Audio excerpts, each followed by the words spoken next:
All right.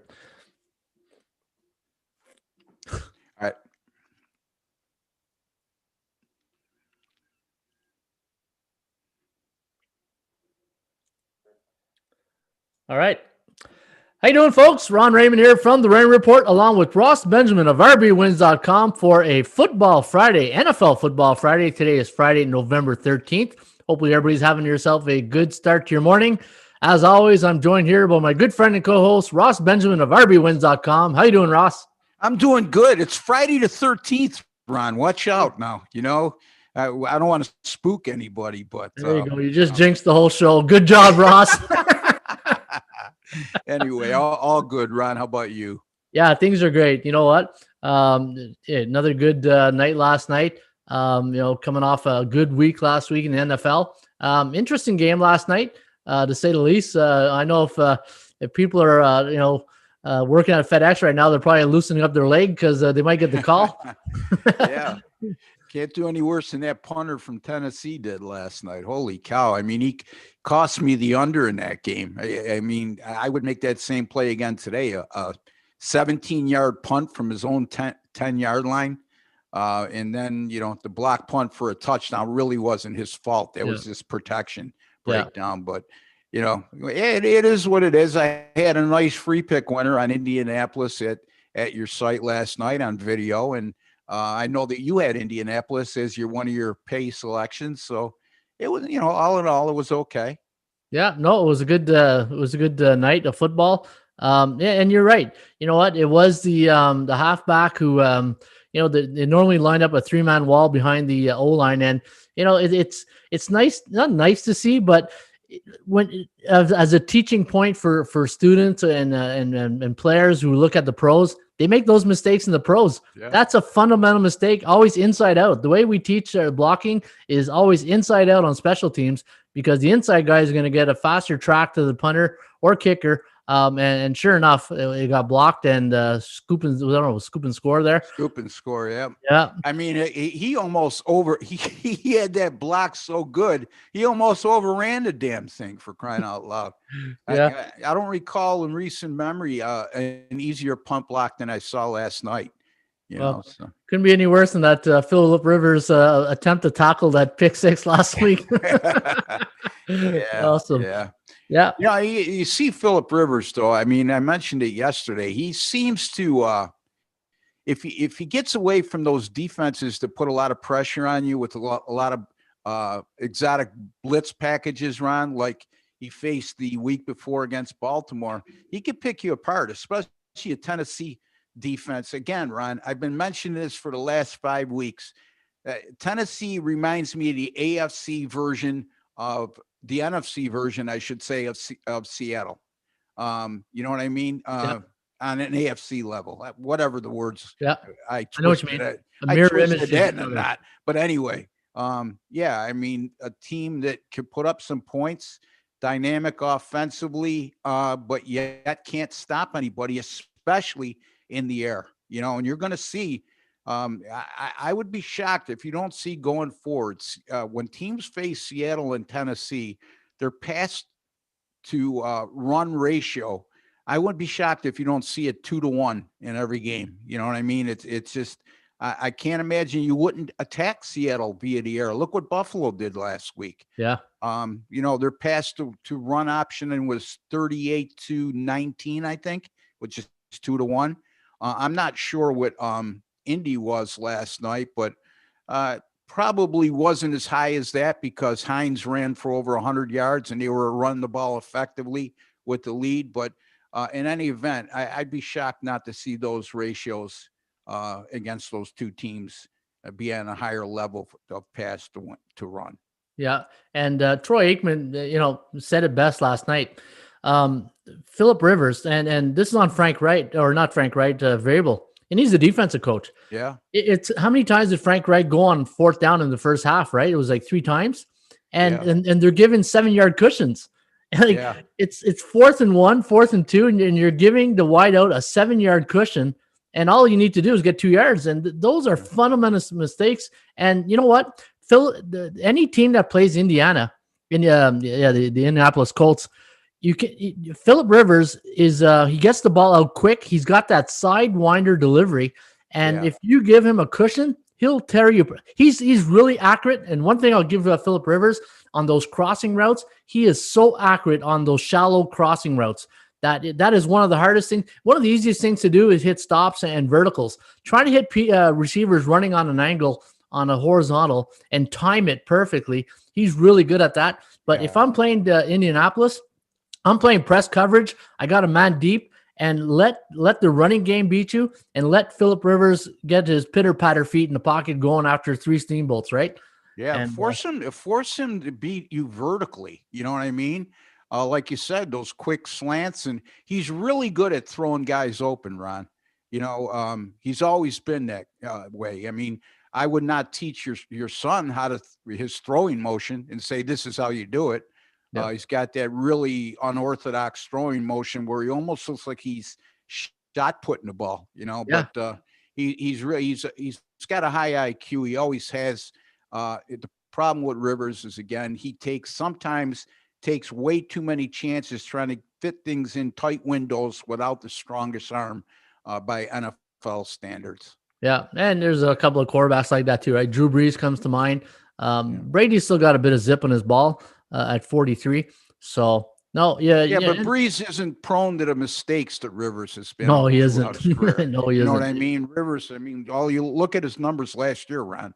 20 touchdown passes and 21 picks. You know, that says it all to me. But 20 what? 20. He had 20 touchdown passes and 21 interceptions. Oh wow, last year. Yeah, that's not good. So that's quite high for an NFL starting quarterback, other than, you know, maybe Jameis Winston, who played Santa Claus all year long for Tampa Bay last year. So yeah, he was giving put up great numbers, but, you know, he just got colorblind on many occasions. So. There you go. Okay, just froze up for a sec. All right, Ross. Before we get to the numbers and the games, if people want to get a hold of our selections, they can do it here at atsstats.com. We have new single pick packages now, folks. So if you're interested in Ross Benjamin's single game plays or his pick packs, you can get them at atsstats.com or on his website at rbwins.com. And you can get my selections as well, coming off a good weekend last weekend. So hopefully we keep that going. Yeah, all right, Ross. Ryan, can I mention one thing too? Yep, go ahead. I have a free pick video up right now on the Cincinnati and East Carolina game. Oh, awesome. ATS Stats.com. So if you go to the top of the page, click on free picks, you'll see a free pick video. Last night cashed in with Indianapolis on their free pick video. So I'll have 4 or 5 of those a week. So keep an eye on that for the listeners and viewers. Yeah. And Chip Trimbiz also, who joined our team, will have his plays also in the members area in the free pick. And I'll have mine up later on today. Yeah. Good point. Ross, I've been talking for about, eventually I got to, get on board with this here, saying I was going to get all these futures and start talking about it. And I made an effort this morning to go and look for the futures ticket on the Super Bowl, because we're getting at that point now at week number 10. Actually, we should have done this last week, but week 10 moving forward, there's going to be some teams that are just going to peak and have a good run, because we always see it, right? Teams, they see that they're behind in making the playoffs, and then they go on these runs. Now, last year at this point, after week 9, look at these teams that made a run. The New York Jets went 6-3 from week 9 out, or they finished their last 9 games 6-3. Baltimore went 9-1, and I'm including playoffs here. Indianapolis 2-7. They didn't have a really good run. Tennessee 7-4. KC 10-1. Green Bay 7-3. Detroit went 0-9. Carolina 1-8. New Orleans 6-3. Atlanta went 6-2. Seattle 6-4, and San Fran, who went to the Super Bowl, 7-4. Now, the reason why I brought up last year's team is that I want to take a look at some of the teams that right now, and there's a game on Monday night that we're going to talk about where it's a team I think we both agree that could be one of these teams that we look back and say, you know what, they had a great run, and that's how they made the playoffs. And we're talking about Minnesota. But I went 2 things. Number one, here are teams that I think have a real legitimate long shot of going to the Super Bowl. And like, if you were to pick a Super Bowl winner right now, clear cut, I think you'd be hard pressed to pick one team. What do you think? Yeah, I guess Kansas City would come to mind. Ron, only because they're the defending champions and they're out of the gate 7-1 again. I think that might be the only clear-cut choice. I mean, when you go to the NFC, I don't think there's a clear-cut choice at this particular moment in time. It's certainly not Seattle, No. like everybody thought early on. So, yeah, I agree. Other than KC, that you'd be hard-pressed to come up with a team off the top of your head.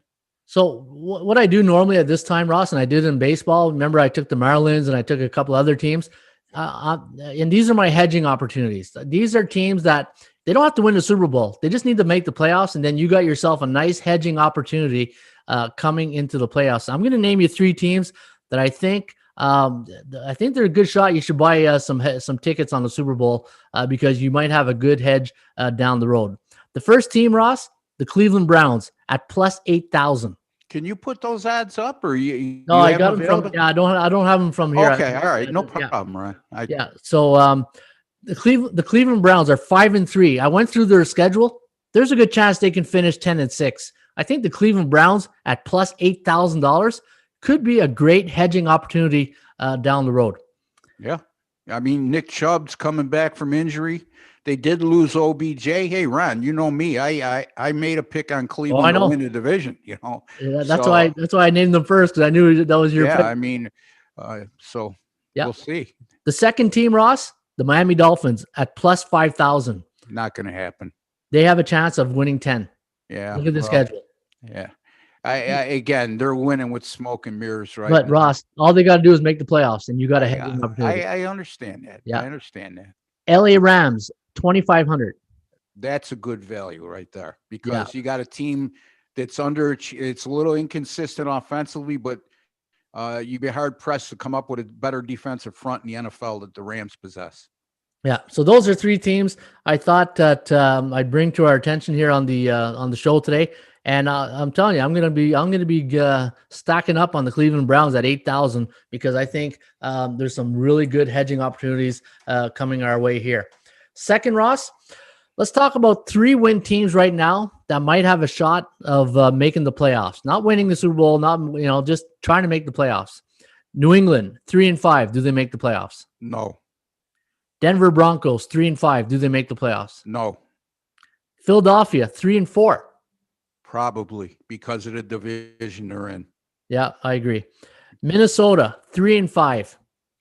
I think Minnesota's a sleeper. They're coming on right now, 3-5, and they lost 2 games by a single point at Seattle and at home against Tennessee. That team could be easily 5-3. And Dalvin Cook right now back healthy. You see what a different offense they are with him running the ball, Ron. Yeah, and Minnesota, very competitive. I'd have to take a look at some of their losses to see. I don't think there's separate first one against Green Bay was a really bad loss. But looking at Minnesota's schedule down the road, they got Chicago Monday night. Then they got Dallas, a winnable game. Carolina, winnable. Jacksonville, winnable. Tampa Bay, I don't know. Tampa Bay's beatable. I mean, let's put it in that category.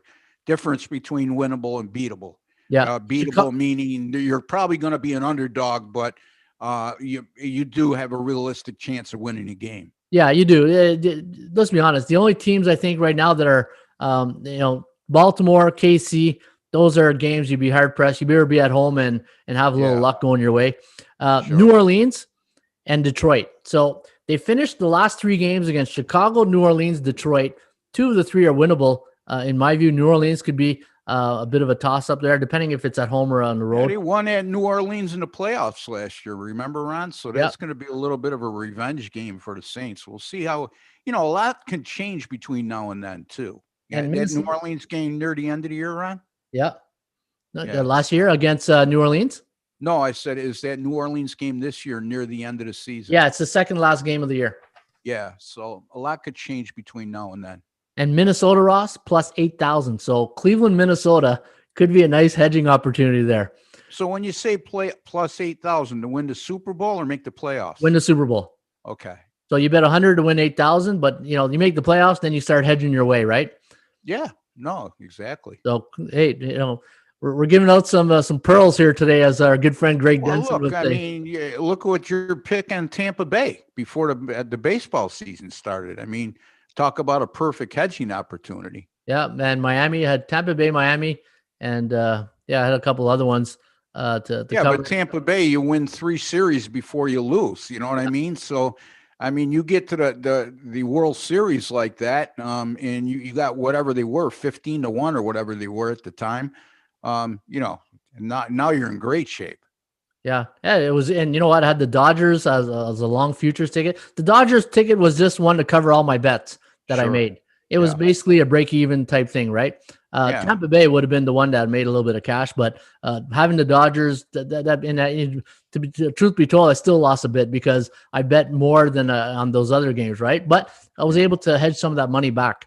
But yeah, Ross, Minnesota plus 8,000. So Minnesota, Cleveland, Rams, and Dolphins. Those are teams. Let's talk about that at the end of the year to see if hey, show number 70 today. We'll go back to show 70. Wow. Yeah. Wow. So I'm feeling older just listening to that. So whoever had the over/under of 68, I think they lost. Eh? Right on. All right, so we do have some questions here, some comments. KZY say yes, sir. So good morning, KZY. Wit EB says Indy looks good, Saints look good. OBJ is the drama queen. Dolphins can actually get better. Remember last year? Yeah. Hey, Ross Benjamin called it in week 17, right? When they went to New England. Yeah. And he says Dallas has a healing D and a quarterback. What? Dallas has a healing D and a quarterback. I don't know what that means. Yeah, I think he's implying that maybe Dallas is going to get better defensively and Andy Dalton's coming back. And, in his defense, meaning the viewer, he's got a good point because, again, if we're talking about 3-win teams that can make the playoffs, Dallas is at 2 wins right now. But, I mean, that NFC East, Philadelphia is leading the division at 3-4-1, Ron. Well, 3-4-1. Yeah, that whole division is just a mess. Yeah, exactly. You can make a case the Giants are the best team in the division right now. Based on their resume and the close losses they've had. Their last 5 games have been decided by 3 points or less, and they're number 13 in total defense. And I don't think a lot of people realize that. Yeah, to me, it's a 2-horse race, right? It's Eagles and Giants, which actually and they play each other this week, Ron. Yeah, but we won't be talking about that game because we got the first one. We got 5 games on deck. We got the Bucs taking on the Carolina Panthers. Now, just before I get to this, Ross, do you see Tampa Bay and Carolina? I just want to make sure. Yes, I do. Yes, okay. I do. I always want to make sure I don't fumble the ball here on the one, right? No problem. All right, buddy. We got Tampa Bay. Now, I'm just going to take a quick glance at these odds to make sure, because our line feed could be sometimes. Yeah, I got 5.5 and 50 just before I came on air. Perfect. All right, so going into this one, Ross, we got the Tampa Bay Buccaneers, 5.5-point road favorite. The over/under set at 50.5. ATS forecast, the computer pick, sees a very close game here, 22.2 to 20.2. The over/under at 42.5. Looking at the last 5 games between these two teams, Carolina 1-4 straight up, 3-2 against the number. Where Tampa Bay, lost last week to New Orleans, are now 3-2 straight up, 2-3 against the number, 2-3 to the under. And looking at this game, I had the line at minus 5.05, so I'm right there with that line with the bookmaker, and I had plus 1.8. So you're getting bonus here at Carolina if you like the Panthers. Now, my question here, Ross, is this: McCaffrey, he's still doubtful. I don't think he's going to play. No, he's not going to play. He's not going to play. I didn't think he was. This Carolina team is so different without him in the lineup. What do you think? Certainly they are. Which lends me to give credit to Teddy Bridgewater because he went down early on. I think he went down in the second game of the season, Ron, if I'm not mistaken. And somehow they started the year 3-1. They've lost 4 in a row, Ron, but all 4 of those losses have been by 8 points or less. And they played early in the season at Tampa Bay. They lost that game 31-17, but they outgained Tampa in that game 427 to 339. They were just plagued by 4 turnovers. So, yeah, I would have a little bit of a lean here toward the home underdog. The only thing that would make me hesitant, Ron, is how is Tampa Bay going to come? They were embarrassed last week. Yep. you know, in a national spotlight game. They were absolutely embarrassed. And, what's going to be the response? Exactly. And you know what? And here's my thinking too. So let's take a look at Tampa Bay's last 3 games. The Buccaneers, they were never in that game. It just, for some reason, they were still in the hotel or at home. They never showed up. They didn't look good against the Giants, but they did look good against the Raiders, right? Yeah, look real good. Yeah. So let's be honest. They're only 2-1 in their last 3 games, Yeah. even though there hasn't been a Picasso to 2-1. I still think the public sentiment here is going to be all over the Carolina Panthers because, Teddy Bridgewater, an underdog, but there's a pride factor here on Tampa Bay. Tampa Bay is, I don't see them being a team that's going to, struggle a lot. I think there's too much talent on this team. And one thing I dug up, Ross, and I wanted to share this with you before going on air to see with your database. Tampa Bay has only been an away favorite versus a division opponent only once in the last 15 years. Yeah, I mean, you're talking about a whole different dynamic with the talent on this team compared to what they've had in years past. So I'm sure that my database would agree with that, Ron. Yeah. I can tell you off the top of my head, it's an accurate figure. Yeah, and then I know it's a new revamped Tampa Bay team, and it's I get all that, but the numbers don't change, right? But as an away favorite versus a division opponent the last 15 years, only happened once. And they won that game against Atlanta as a 3-point favorite, 31-17. So I thought that was an interesting nugget, as we say in the business, that they've only been a away favorite once. I don't think that really has an effect on what I'm thinking this weekend. I'm leaning on Tampa Bay with my early thoughts. My numbers say Tampa Bay. I don't know if I'll make it one of my contest picks yet in some of the contests I'm in. But going into this game, I think I'm going to be leaning with the Tampa Bay Buccaneers. Just that defense. Let me pull up another. Their defense wasn't very good last week, but we're talking about facing a New Orleans offense compared to a Carolina offense. Even though Carolina's offense hasn't been that bad, even without McCaffrey. So. And again, reminding everybody out there and to play the devil's advocate is Carolina, their worst loss was that Tampa Bay game, 31-17, if I'm not mistaken. And they thoroughly outgained Tampa Bay in that game. They just killed themselves with turnovers. Yeah. You'll look at, their last 4 losses, Ron. Where are we here? The Panthers, they won 31-21. Oh, sorry. Yep. They defeat the Cardinals 31-21, but their last 3 losses, I should say, 21-16 to the Chargers, 31-17 to the Bucks, 34. That's early in the year. I'm sorry. Their last 4 losses: 33-31, 25-17, 27-24, 23-16. They're a hard team to blow out. Yeah. If you look at, and then that opening game against the Raiders, 34-30, where the Raiders scored late in that game to win it. The only bad game, like I said, they had all year long was at Tampa Bay. So I'm just playing the devil's advocate, Ron. I'm not trying to. Oh, hey, that's why we have these shows, because,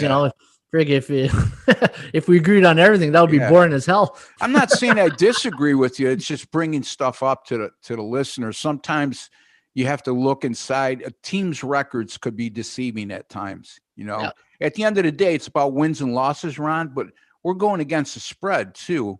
And when you're getting a home underdog of 5.5, and they've been in virtually every game, win or lose, you got to take that into consideration. Yeah. The Panthers are a bit like the Giants here. They don't do well at home, but they do well on the road covering the spread. Only 1-3 at home. Tampa Bay 3-2, but 2-3 against the number. So that's where I'm leaning right now. That's my early lean. I think I'm leaning on Tampa Bay. I just, you can't go, like, my way of thinking is I had Carolina as my 5-star best bet last week, and I've had them a few times this year. There's only so many times you can go to the well with one team, right? That you feel like it's like, hey, I don't want to live on board times with always using this team as a bailout. Right, Ron. You can't fall in love with a team, right? You can't chase a team. You can't fall in love with a team because they did well for you. Look, you might go with a team 2 in a row, but the bottom line is once you start falling in love with a team because they made you money the week before, your emotions get involved, and that clouds your thinking. So Hey, that was then. This is now, right? yeah, Hey, exactly. the old Janet Jackson song. What have you done for me lately? That's why your law of averages thing that we've gone over for years is something that should always be considered. Yeah. I agree 100%. And when I went back to the drawing board, so the conclusion I came, you should have seen that. I was like a mad scientist having all. Well, it shows, and you did pretty well putting this all together. If you're based on everything I'm seeing. Yeah. No, thank you. Appreciate that. All right, Ross. I always every time we talk about these Buffalo games, I feel like we're a bunch of homers, you know. But well, I can tell you right off the top, if I can, Ron, before you get into your in-depth analysis with your database. I don't like this spot for Buffalo. I don't like it at all. Again, they won last week. I know that they got 4 turnovers against Russell Wilson, but still their defense is a concern to me. And I would have given them a better thought going into this game had Arizona won that game against Miami last week. Coming off a loss, Buffalo's feeling pretty good about themselves right now after getting over that hump of beating New England, Ron, after all those years of futility against them. And then also coming off a signature win against Seattle. Now you go on the road against an Arizona team. Talk about a team that's better than the record. They're 5-3, but I really like that team. Anyway, I'm sorry, Ron. Oh, it's okay. No, queue it up. Here's the thing. Arizona now a 3-point home favorite this weekend. The over-under at 56.5. And I'll just take a quick look to see what the latest number is. And I'm seeing 2.5 and 56.5. So we're in the ballpark here. The forecast, Ross, look at this. Buffalo 32-17. The over-under at 49.5. Both teams are 3-2 straight up in their last 5 games. But Arizona a little bit better against the point spread in their last 5. 3-2. Buffalo 1-4. 3-2 to the over. We're 2-1 to the over/under. Now, here's what I like in the rain report is my value index. Minus 6.7 should have been the line here for Arizona, according to my number, and that's just strictly on numbers. If you were to buy Arizona on the stock market against anybody, not just Buffalo or Kansas City, that number is what that team is worth if you're buying them off the shelf type thing. Yeah. And Buffalo, if you round it up, we had it at -1. So, 2 teams would, there's good value on both these teams if you like either team. The chance of covering, because Buffalo has not covered well, there's a 61% chance of covering this weekend on the percentage play compared to 35 for the Cardinals. And the chance of this game going over the total is at 40%. You know what, Ross? I think this is going to be a good. I hope I'm wrong, Ron, because I'm not going to take Arizona. I want to make that clear too. And this is where I'm happy I'm on Buffalo because I just feel Buffalo now are competitive. They got a quarterback who's all in, who gives he'll sacrifice his body, who can run, he can throw. Finally, we got a quarterback in Buffalo that is leading this team. Defensively, we got to get a little bit better, especially at the linebacker position. But as an away dog versus a non-conference opponent the last 5 years, only happened 6 times. They are 4-1-1 against the spread and 1-5 to the under. They've been a good road team too, Ron. The last 2 years, regular season road games since the beginning of last year, the Buffalo Bills are 9-3 straight up, and you're getting them as an underdog in this spot. Yeah, and you're a great underdog. I think, hey, you're getting them as an underdog spot, and it's a good team. Like, there's a difference between backing up a good underdog and backing up a bad underdog. And I think we're getting a good live dog here with Buffalo. And hey, let's be honest, Arizona, the San Francisco comes to mind last year, what they did, right? San Francisco, they had a great run. Arizona, I don't think is San Francisco of last year. They got a good young second-year quarterback. They got weapons. Hopkins, they got Fitzgerald. They got some really good. I don't understand why they got rid of the running back, but that's another case for another day. But they wouldn't have Hopkins if they did that. Yeah. Kenyon Drake is the answer to that question. I mean, you traded for him last year in the second half of the year. he ran for like 600 yards. Unfortunately, he hasn't been healthy, Ron. No, he hasn't been. That's the issue. A lot of you know what? Have you noticed a lot of running backs are not, they're look at in Carolina, McCaffrey. Like it's been a really bad year for running backs staying healthy. And you saw it last night, Derrick Henry, asking to come out sometimes, right? Because he's banged up, and then you saw him rotating his shoulder. Man, and I say and he's a big guy, right, Ron? He's a monster. He's a huge dude. Yeah. You know what? Yeah, he's a big guy. No, you know what, Ross? I do like Buffalo here. Let's look at Arizona in the last couple of games. An AFC team that went up there last week, 34-31, similar to the Bills a bit, but, Bills are better on offense, I believe. I do like the Bills here. And what's their strength of schedule in the last 3 games? So I think the Bills' overall strength of schedule is better than Arizona. I have them at plus 2.2 on my strength of schedule scale that I use. Okay. But the last 3, I don't know, Ron. Yeah, 22%. So because the Jets and Patriots. But you're right. You made a great point. They finally got that mental edge over the Patriots. Those were games in the past where the Patriots would find a way to win, like they did Monday night against the Jets, right? That's what's happening to Buffalo all the time. Those Monday night games in Buffalo, man, people are still drinking because of those games. Exactly. But I think my heart is too much involved with the Bills that I sometimes I'm either too high or too low. You know what I mean? Yeah. So you got to look at it from an objective standpoint. Look, the computer's on Buffalo by a long shot here. As an underdog, they got them winning by 14.5 points. And this just in, the computer's done awfully damn good to this point. So, by the way, show the people how well the computer has done in the NFL straight up in ATS this year. Yeah, so let's go to the dashboard here. And anytime you talk about Buffalo and like the way you're not sure, you sound like like a girlfriend in high school who broke up with you like 10 times. Usually I'm a confident and decisive guy when I state my opinions.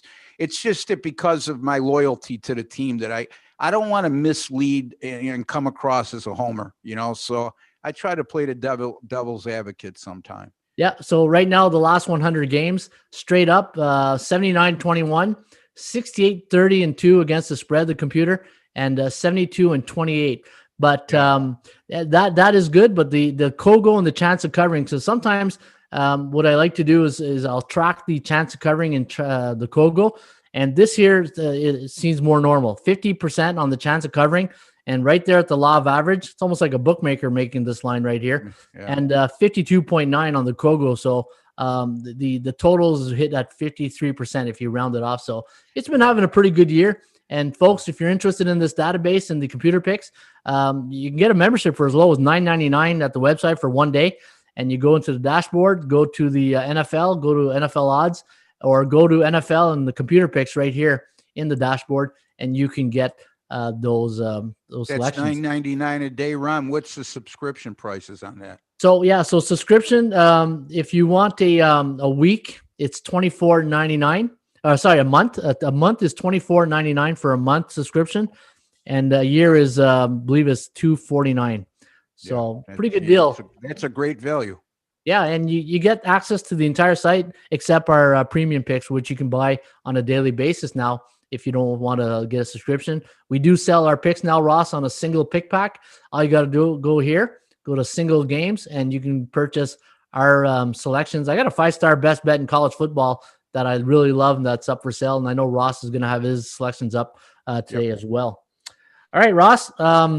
So any final notes on this one before we close it? Yeah, it's a game I'm going to look forward to. I mean, Buffalo's since 2018 as a road underdog, 11-3 to the under. This total is 56.5.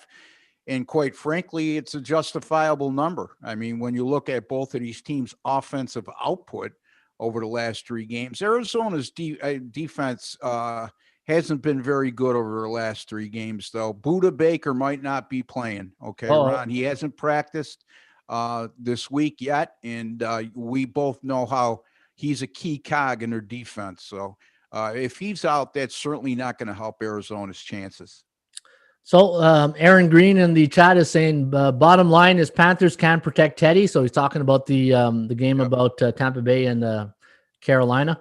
Tampa Bay -2.5 is a lock, and he has a picture of a lock right there. That's cool. Well, they're not -2.5, so okay. I'm not sure where he's going there. I mean, I think if I'm not mistaken, Tampa Bay is -5.5. Ron. Yeah, that's what I have too.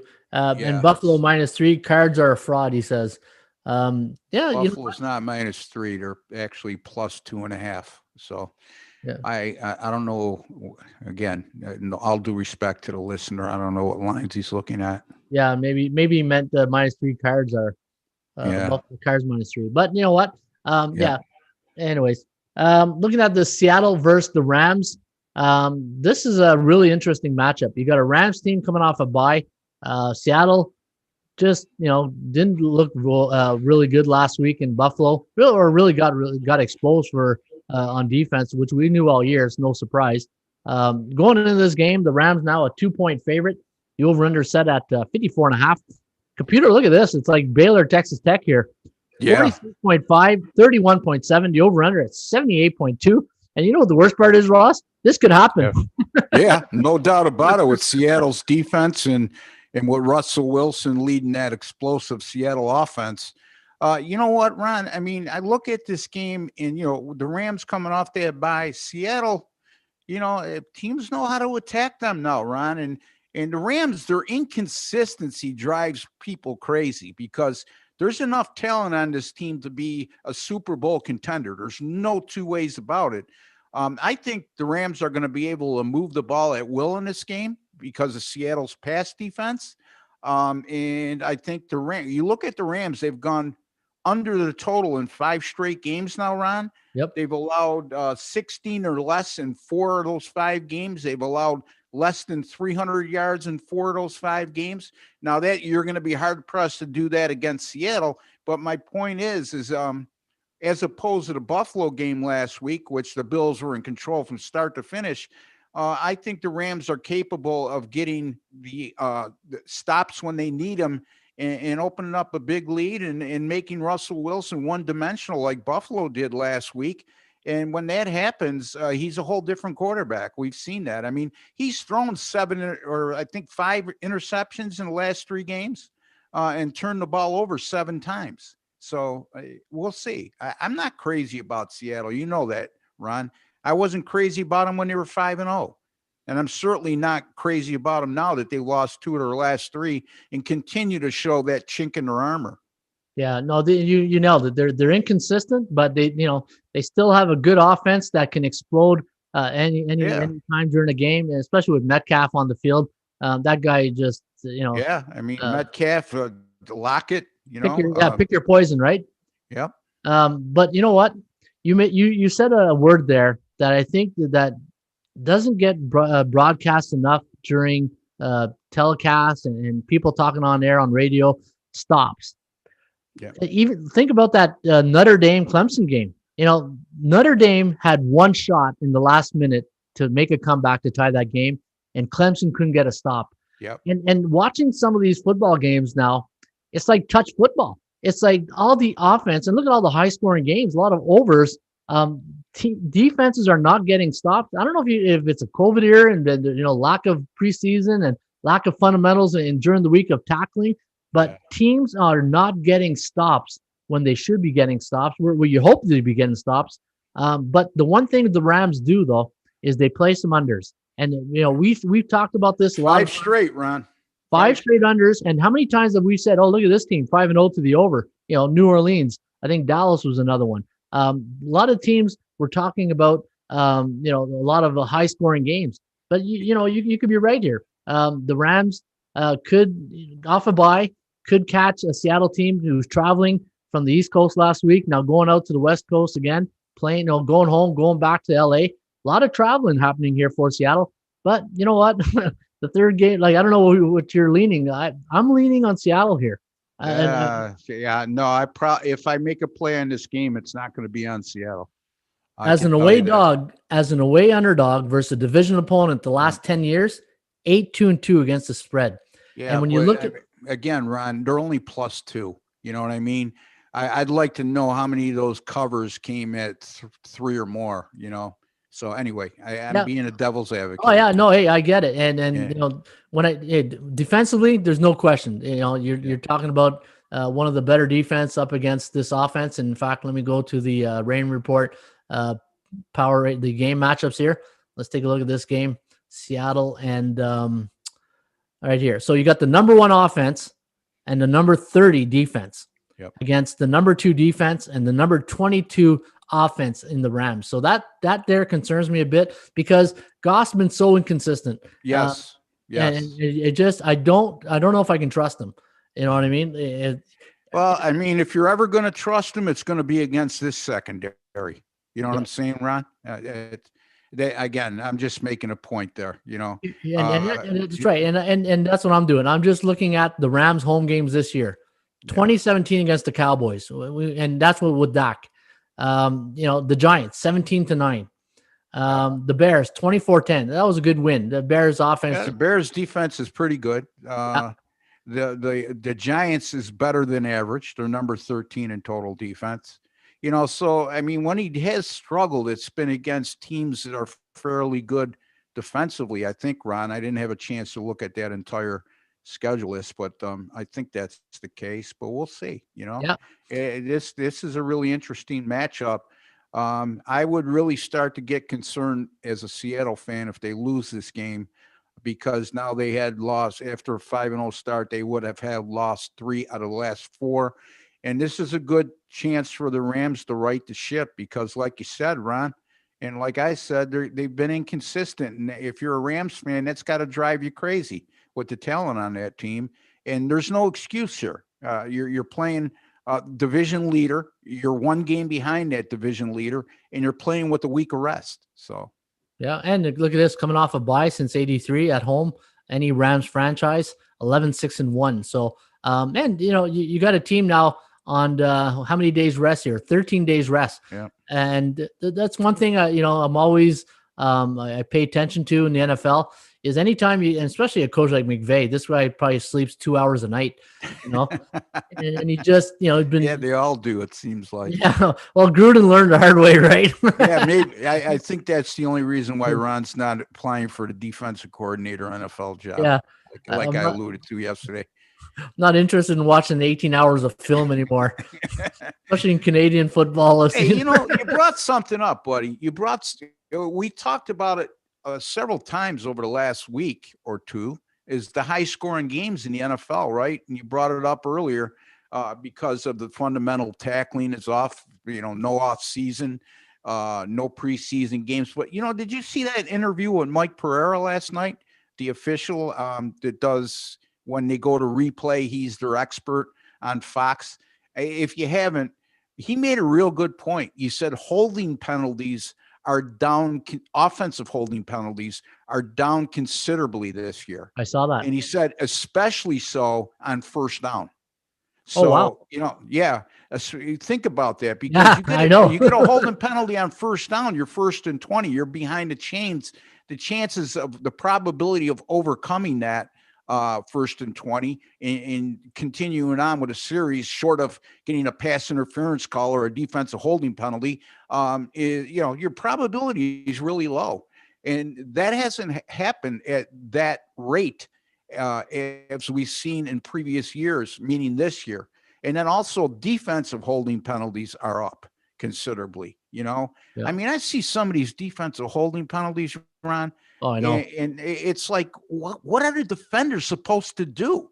I mean, if you're coaching, you as a former coach, if you're coaching the defensive side of the ball, it's got to be very frustrating to you, because between pass interference and defensive holding and illegal contact 5 yards downfield, how are you supposed to coach these guys? Well, what are you supposed to coach them to do? And then, the targeting penalties now, a lot of, and how about the roughing the passing penalties? Some of them I see are ridiculous, Ron. You breathe on them, you get 15 yards. No doubt. So again, you want to know why high scores are happening. There you have it in a nutshell. Yeah, and that is so observant on a first.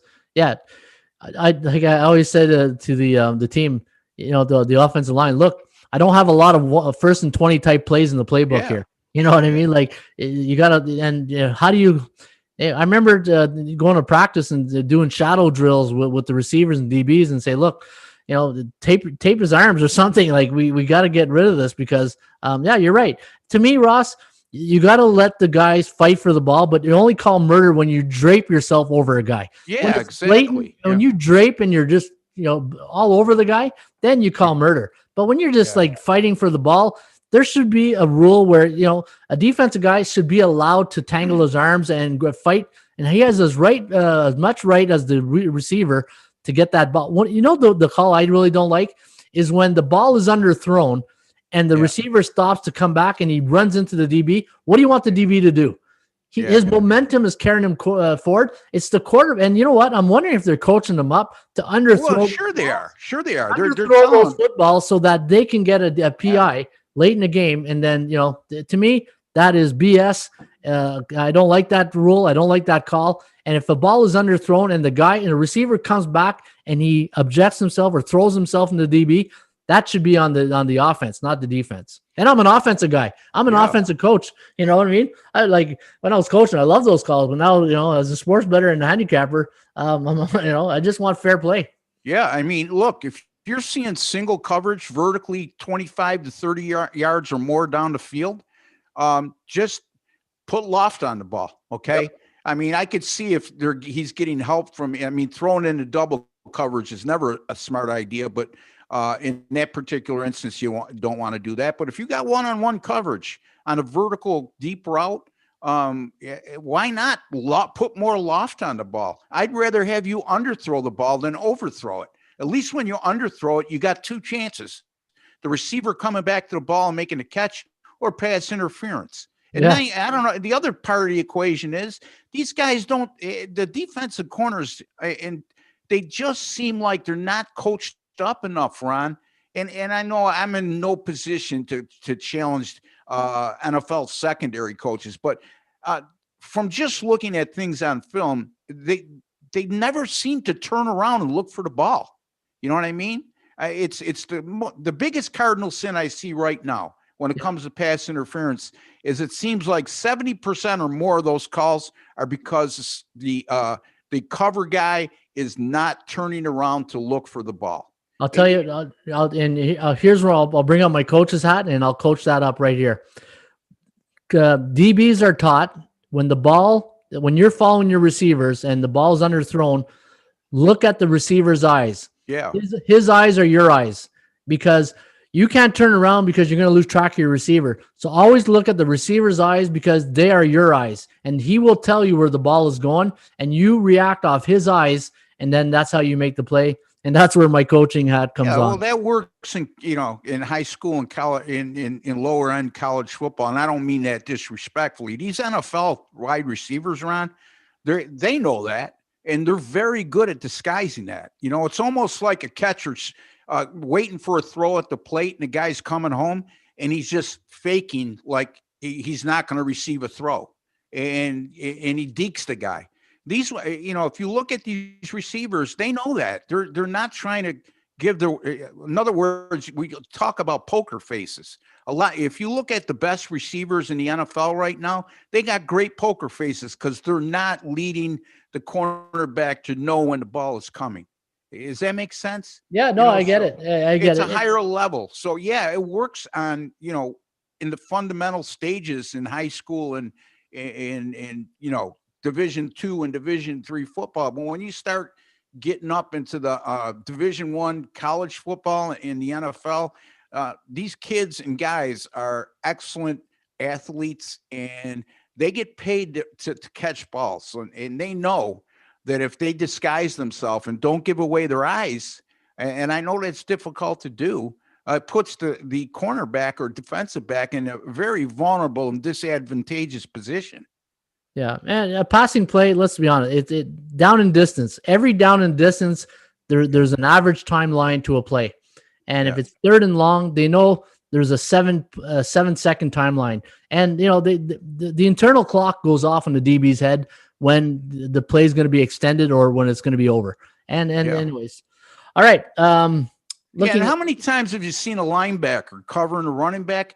He's got great coverage in the he's so scared to turn around and get beat and give him that extra step. The ball ends up hitting him in the middle of the numbers on his back. That if he turned around, anyway, I'm done with that rant. Yeah, that's the Friday rant. Yeah, no, that's a mismatch I'll take every day, a linebacker and a running back. Yeah. Lloyd McCullough. Hey, good morning, guys. Good morning, Lloyd. How you doing, buddy? Mike Ferrier. Mike Ferrier, Rams need the pass rush to take the W. Yeah, I agree. Aaron Donald has to, show up if Lloyd's from California, so he would know. He's probably, got a pretty good handle on his team. Yeah, Mike Ferrier, Rams. Okay, James Lill, would you take a 14 teaser in Saints, Charger, and Ravens? A 4-team teaser in Saints, Charger, Ravens. I need one more team, please.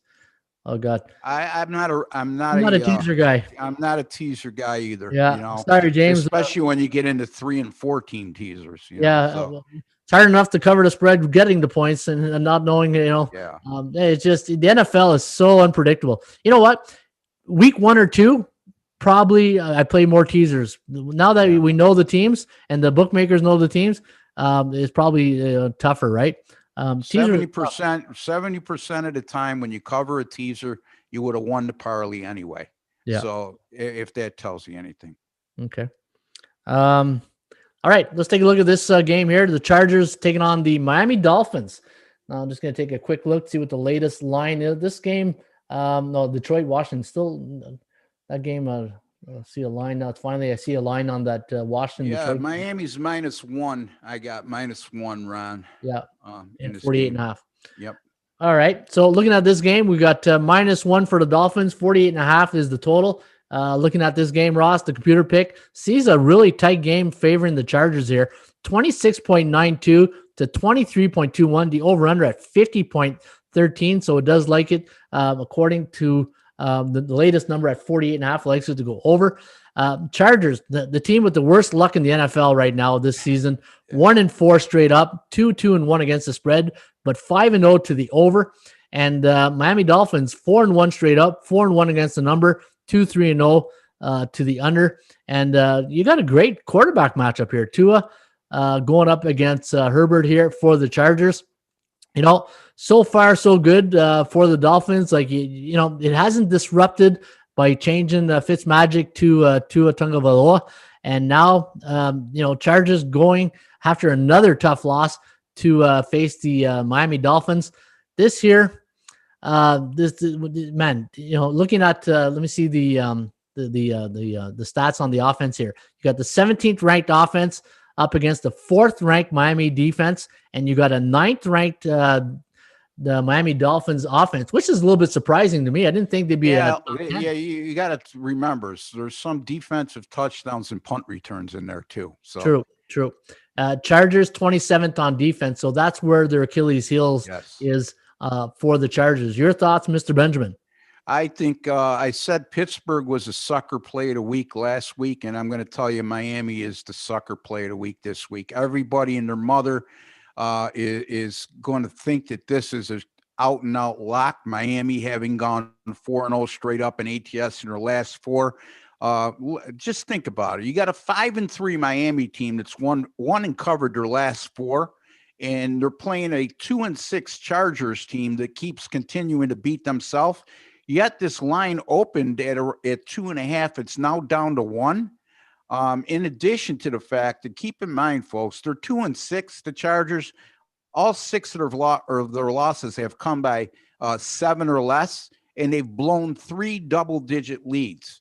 It's a textbook case of one team that finds ways to win in Miami against another team that finds ways to lose in the Chargers. But this line, again, I'm thinking like a bookmaker here. You're enticing everybody to take Miami here, and this line has come down from 2.5 to 1. And I'm not, again, you mentioned Tua, okay?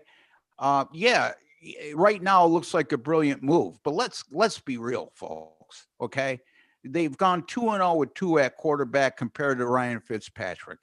The Miami Dolphins have been outgained by an absorbent amount of yardage in those 2 wins. 2 games in a row now, they've had long fumble returns where the other team was in the red zone, fumbled, and they scooped and scored. They had a long punt return against the Rams. They were outgained in the Rams game 471 or 481, something like that, to 145. Last week, they were outgained by, I believe, 120 yards. So, I mean, I'm not willing to say this was a brilliant move with Tua going at quarterback compared to Fitzpatrick. Now, if he comes up big this week against the Chargers, I'll be a little more convinced. But to me, this is a sucker play, Miami, this week. I agree with you. I agree with you here. I don't think Miami's the play. I think the Chargers are the play. As an away dog versus a non-division opponent the last 7 years, the Chargers are 16-8-2 against the number. And the thing is, you said it. They've lost. Like, they don't get blown out. They're in every game, and Herbert's getting better every week. And he's a rookie. Let's keep that in mind. He's a rookie, and he's playing for the Chargers in the NFL on a Sunday, and he's playing Sunday football. He's getting better. Tua's, he didn't look that great against the Rams. Like, Miami is a very opportunistic team that capitalizes on other teams' big mistakes, and they pay for them. Teams pay. You make a mistake against this Miami Dolphins defense, you're going to pay the price. Yeah. And we've seen it. We've seen it time and time again. And they get, it's lucky to be good, but good to be lucky, right?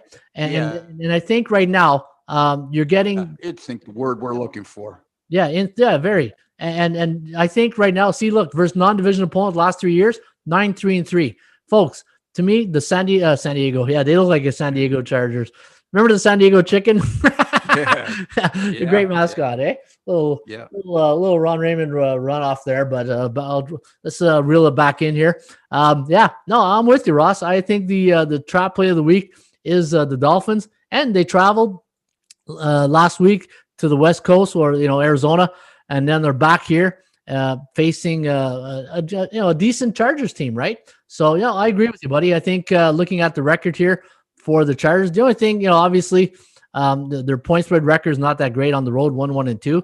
But to me, I think if the Chargers defense could just hold their own and let the Chargers offense do their thing, I think we're seeing a 26-23 type game here. At this stage of the rookie seasons, Justin Herbert is far more advanced than Tua is. And I'm going to go out on a limb and say that Justin Herbert will have a long and productive NFL career. The jury's still out on Tua.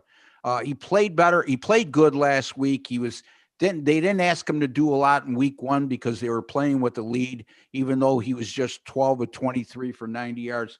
Look at the LA Chargers the last 3 games, Ron, when it comes to total yardage. 485 to 294. Wow. 485 to 351. 440 to 320. That's the Chargers, and that's them outgaining their opponents. Over 400 yards in 3 games. 440 yards plus in their last 3 games. And then you look at the Dolphins the last 2, like I alluded to, outgained by the Rams 471 to 145, and outgained by Arizona 442 to 312. Again, they've been opportunistic, but if you're wondering why this line is where it is and you're thinking you're getting a steal with Miami, you need to give it a little more careful thought. It's not as easy as it looks. Check this out, Ross. The Miami Dolphins as a home team coming off a road win as an underdog since 1983, 15-31-4. So it does favor the Chargers in this spot. All right, so that's one we agree on. So that's a good note, right? I only got a couple. I got like 5 more minutes here, Ron. So yeah. I mean, just time is money. I understand. Yeah. These big shot handicappers all over the place here, eh? All right, I got another show to do. I apologize to the folks. Minnesota taking on Chicago. We got the Vikings, a 3-point road favorite, taking on the Bears, 43.5. The ATS forecast sees a really close game here. 21-20, the over-under set at 41.8. You know what? The Minnesota Vikings, the last 10 years on Monday Night Football, 2-8 against the spread. I don't really like, as much as we've been pumping their tires here to make it a good comeback, I think they're in a tough spot here. On this on Monday night against the Bears, but I could be wrong. Yeah, well, Chicago won a Monday night game earlier this year against Tampa Bay. So that's another point to your point, if that's such a phrase. But here's the thing, Ron. I discussed this with you off air. It's very rare from game 9 and beyond, meaning the second half of a team's schedule, where a road favorite with a losing record goes against a home underdog with a winning record. Okay, so think about that. Minnesota's 3-5, Chicago's 5-4. Yet Minnesota is a 2.5 point road favorite in this contest. That, again, trusting the bookmaker over anybody else and thinking like a bookmaker, you need to keep that in mind. This is also a Minnesota team that's 3-5. 2 of their losses came by a single point. The one heartbreaker at Seattle, 27-26. And then they lose to Tennessee, another good team, at home, 31-30. This very easily could be a 5-3 Minnesota team. Dalvin Cook is now healthy. You saw what he did last week, Ron, 200-plus yards rushing. So Chicago's defense should be able to keep them competitive in this game. But, again, I'm looking beyond the team's records here and wondering why the road favorite with a losing record against a team with a winning record in the second half of the season. So, well, what I see in this game, Ross, is how many times is this Bears defense going to bail out this offense? Exactly. And that's, to me, as it's just every week, it's just another situation happening with the Chicago Bears offense. It's just so inconsistent. Like for the NFL, look at their, points for 17, 23, 10. Look at it. It's like, they've only gone over 30 once. So, no, you're right. This is, if they look at the Vikings, 34, 28, they're getting better. The Vikings are getting better as a football team. And, going to Green Bay and getting a win in Lambeau. That was huge. That's a signature win right there. And it also tells you they're coming on. You know what I mean, Ron? They're gelling at the right time. Exactly. And that's why we said at the top of the show, Minnesota could be a team when we look back that, in week number 10, they were 3-5, but they made the playoffs from 9-6 or 9-7 or 10-6, right?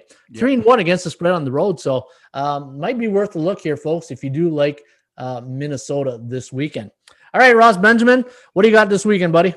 Hey, I'm going to have 3 to 5 picks up for Saturday in college football. Those will be up later today at ATSStats.com and my website, rbwins.com. Same in the NFL on Sunday, 3 to 5 picks, including a 10-star top play. On Sunday in the NFL, I'll have a Monday night game up, winner between Minnesota and Chicago. And you can get those at ATSStats.com, not only weekly and monthly now, but you can get my single game picks along with Ron Raymond and Chip Chirimbus. 29-19 last 48 in the NFL. Free pick tonight, Ron. Cincinnati, East Carolina, free pick video up at ATSStats.com. All you need to do is hit that free picks page. Yeah, same thing here, Ross. Went 5-1 with my members and premium picks last week in the NFL. 5-star best bet was Carolina plus 10, and we had Northwestern as a 5-star best bet in college football. Went 4-2 last weekend, free pick and members pick. So hoping to bounce back again with another big weekend for our members, and looking forward to that. All right, Ross. Hey, buddy, have yourself a great weekend. And to all the listeners, thank you for tuning in every week. This was show number 70 between the Raymond Report with Ross Benjamin of rbwins.com. For Ross Benjamin, I'm Ron Raymond. This was the Raymond Report, Sports Betting Podcast, NFL edition for Friday, November 13th. Folks, have yourself a great weekend. As always, shop for value, play those percentages. We'll see you back shortly with another Raymond Report.